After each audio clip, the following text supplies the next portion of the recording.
sometimes some people find a certain thing that they have a special feeling about this thing. And it can be different things. So, for example,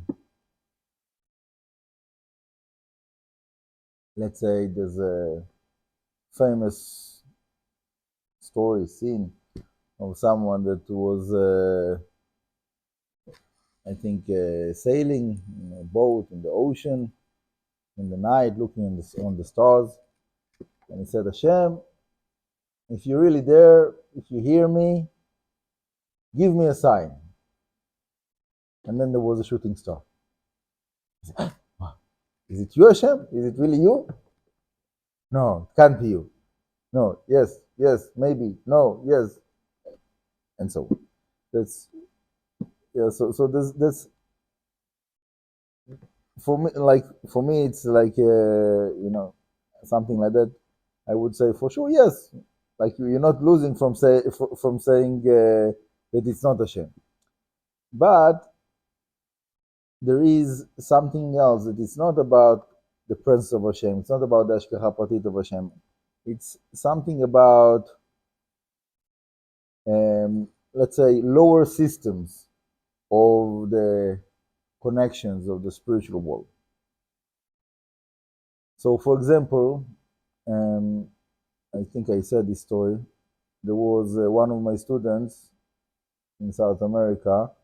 He had a shidduch proposal, and every time he was speaking with this girl in the phone, there was a black bird that came to and sit on his window. So he felt it was a bad sign that every time he speaks with this girl in the phone, this black bird comes to the window. He said, probably it's not his shidduch. And sure enough, he didn't get married with her. He got married with a different person, Baruch Hashem, Mazal Tov. But I didn't tell him that I agree with this procedure of thought. Another story that is connected to that. I have a friend that he learned in a university in the U.S. I don't remember the name of the university, and he told me that in the main hall of the university there was some kind of a statue of a fox or a dog or something like that, and the nose of that dog was very shiny. Why it was shiny?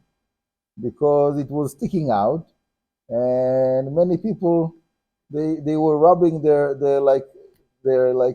elbow on the nose of this of this statue, and slowly 1 year after another, they started to have this kind of a superstition in the university that if you want to have good luck in the test of the university, you should rub the nose of that dog, and then you have good luck in the university.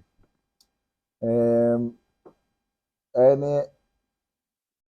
when I spoke with him about it, the point of that was it's very easy for people to start some kind of a religion, some kind of a cult, some kind of a system of superstitions of that will be a sign for that, and this will be a sign for this, and if you see that black bird, so it's a sign for this. If you see that fish, so it's a sign of good luck, and you can ask a wish when you see the shooting star, and all kinds of different belief systems. And it's very hard to distinguish between that and other things that maybe they have something to do with truth. But the truth of the Torah is definite and internal. And that's really the only thing that we can rely on. And there is halacha that is Isur Nichush. What is Isur Nichush? Literally, nichush is guessing. So the whole world of fortune telling, if it is with there's people that do it with coffee, there's people that do it with cards, the people that do it with all kinds of different systems. But this is all part of that world of nichush that we see all through the history of humanity, that it is a very, very big, strong tendency of people, a very strong pull to find all kinds of different things and to rely on this, rely on that. You see a black cat, so it's a bad sign, it's a sign of a bad luck, you have this, you have that, all kinds of different things, I don't know. So generally, the right thing to do is all of those different things to ignore them, because when we're not ignoring them, we are connecting ourselves to a system that is a lower system that where we should be connected to. So I'll give an example for that. It's not a very good example, but I'll give it anyhow. We have light here in the Bet Knesset. Nice light, a lot of electricity. Where the electricity is coming from? We have a power station. So it gives very nice, steady, stable current of electricity, so we can enjoy the light, air conditioned, great.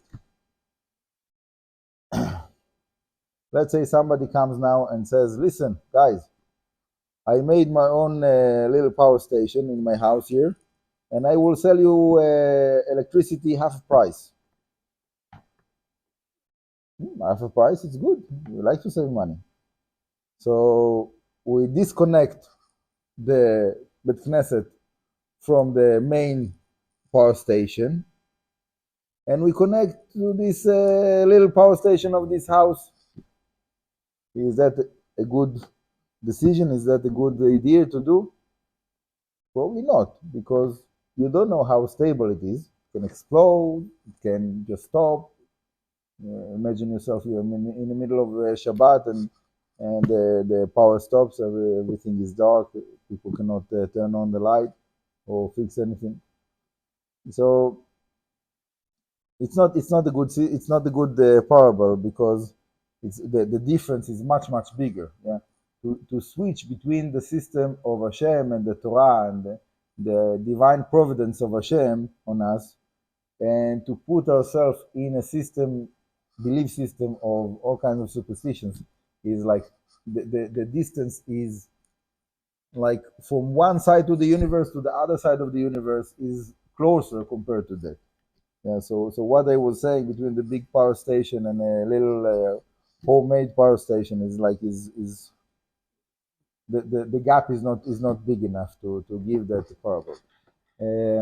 But I think that the message is clear, that when as much as we are finding all kinds of different things like that, that we are tuning ourselves into, if you see that, if you see this, all kinds of different things, we're putting ourselves in a lower faith level. And even things that you have a source in the Zohar, in the Chazal, in the Gemara, many rabbis say ignore it. For example, there's a whole thing about Hoshana Rabbah. It says in the Zohar that you go out and you look on the shadow in the full moon, and if you don't see this part of the body, it means this decree. If you don't see this part, so it means that decree. And then a person supposed to be, it should give him incentive to do tshuva, to push himself and come back to Hashem, and then to cancel the decree upon him. So that seems like a positive thing, and it have a source in the Zohar. And still the Mishnah Berurah says it's better not to do it. תמים תהיה עם השם אלוקיך. Hashem is guarding those that they don't know so much with those things and not dealing with those things. So there is different approaches. Okay, I'm not saying that what I'm saying is the only opinion. Obviously, there's many different opinions, and I know I have friends that are learning Kabbalah, teaching Kabbalah, and they are dealing with all kinds of different things like that. That is like I don't like to call it fortune telling, but it's a little bit in that direction. It's called koralot, like doing some kind of a lottery to find answers for different questions. And people came to me to do things like that for them. And generally, I don't like it. It's not what I like to do. Sometimes there's no choice. If somebody has something that is very serious for him, he really needs an answer, and he's not satisfied with just an advice. He wants something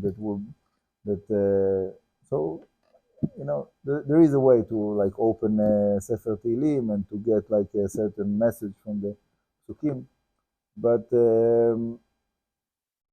this is closer to the Torah. You're using the Torah. You're using the books of the Kodesh for that. So for me, this is much more legit. But when you start to like this, I know someone that is a rabbi, and is dealing with something that is called goral achol, like a sand that they falls down, like throwing sand on the ground on a paper, and there's a whole like way to read what is the result of that. So for me, I don't like those things. It's coming too close to the prohibition of the Torah of Nichush.